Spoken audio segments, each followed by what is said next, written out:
بە بڕوای من ئەم جارە بە تایبەتی مامۆسایانی ناڕازی کە بەشێکی ئێجگار زۆرن لە فەرمانبەرانی حکوومەتی هێرێم و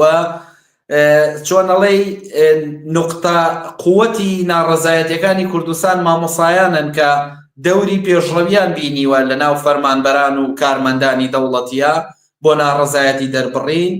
بۆیە کاتیەوە هاتووە کە فەرمانبەرانی تەندروستی و مامۆستایان و خەڵکانی ناڕازی و هەموو کارمەندانی دەوڵەتی لە ناوەندە جیاجیاکان و وەزارەتە جیاجیاکانە دەستە و ڕێکخراوە سەربەخۆکانی خۆیان پێک بێنن بۆ درێژەدان بە ناڕەزایەتیەکانیان،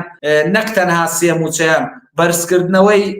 ساڵانەی خزمەتیان و بەرزکردنەوەی موچەکانیان و دەیان مستحقاتی ترکە پێشتر بووە و چەند ساڵێکە بە بیانووی قەیرانی دارایی و کێشەی ئابووری حکوومەتەوانێ لێیان گیراوەتەوە.